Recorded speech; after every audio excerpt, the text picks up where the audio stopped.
మన దేశంలో ఎన్నో పవిత్ర క్షేత్రాలు, స్వయంభూ క్షేత్రాలు ఉన్నాయి. ముఖ్యంగా అమ్మవారి విషయానికి వస్తే అష్టాదశ శక్తి పీఠాలు చాలా పవిత్రమైనవి. వీటిలో కంచి కామాక్షి అమ్మవారి పీఠం ఒకటి. ఈరోజు ఆ క్షేత్ర విశేషాలు తెలుసుకుందాం. అష్టాదశ శక్తి పీఠాల్లో ఒకటిగా వెలుగొందుతున్న కామాక్షిదేవి ఆలయం తమిళనాడులోని కాంచీపురంలో కొలువై ఉంది. కంచిలోని శక్తిపీఠాన్ని నాభిస్థాన శక్తిపీఠం అంటారు. కా అంటే సరస్వతి రూపం, మా అనేది లక్ష్మీదేవి రూపం, అక్షి అంటే కన్ను అని అర్థం. దీనిని పూర్తి అర్థం కంచిలో అమ్మవారు సరస్వతీ లక్ష్మిగా 2 కన్నులుగా నివసిస్తోంది అని ప్రతీతి. ఈ దేవి అనుగ్రహాన్ని పొందాలంటే లలితా సహస్రనామ జపం జరపడమే అనువైన మార్గం. పురాణ గాథ అమ్మవారు కంచిలో మట్టితో చేసిన శివుని విగ్రహానికి పూజ చేసేదని, అప్పుడు శివుడు పెద్ద అలలతో కంబానది రూపంలో వచ్చాడట. దేవిని పరీక్షించేందుకు అలల ఉధృతిని పెంచగా ఆ దేవి తన 2 చేతులతో విగ్రహాన్ని ఉంచుకొని అలల నుంచి కాపాడిందని ఇక్కడి స్థల పురాణం.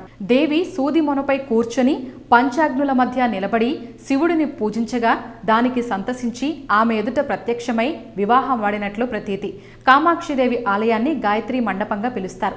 ఇక్కడ అమ్మవారు శ్రీ కామాక్షి, శ్రీబిలహాసం, శ్రీచక్రం అనే 3 రూపాలలో దర్శనమిస్తారు. ఆలయంలోని అమ్మవారి విగ్రహం పద్మాసనంపై కూర్చున్నట్లు మలిచారు. దేవి తన చేతులతో పాశం, అంకుశం, పుష్పబాణం, చెరుకు గడలతో దర్శనమిస్తుంది.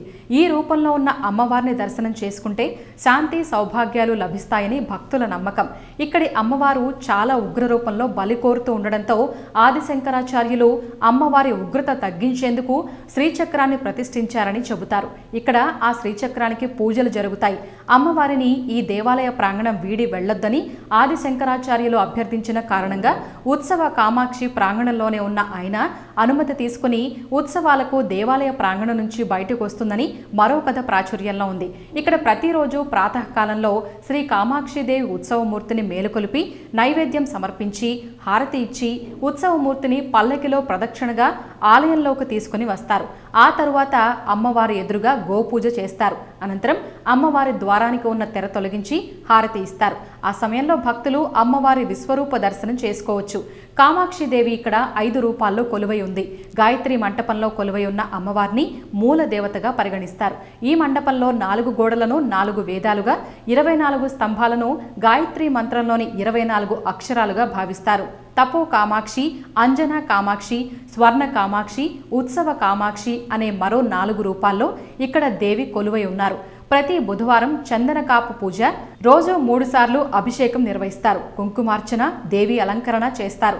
నవరాత్రులను 3 విభాగాలుగా విభజించి అమ్మవారిని పూజిస్తారు. మొదటి 3 రోజులు దుర్గాదేవిని, తర్వాత 3 రోజులు లక్ష్మీదేవిని, చివరి 3 రోజులు సరస్వతీదేవిని శాస్త్రోక్తంగా ఆరాధిస్తారు. ఆ సమయంలో కన్య, సుహాసిని పూజలను విశేషంగా చేస్తారు. వీరిని పూజిస్తే అమ్మవారిని పూజించినట్లే అని భావిస్తారు. దేవి నవరాత్రులలో ఏ కొత్త కార్యక్రమం మొదలుపెట్టినా అది విజయవంతమవుతుందని భక్తుల ప్రగాఢ నమ్మకం. ఈ వీడియో కనుక మీకు నచ్చినట్లయితే లైక్ చేయండి, షేర్ చేయండి, సబ్స్క్రైబ్ చేయండి. Thanks for watching eagle media works.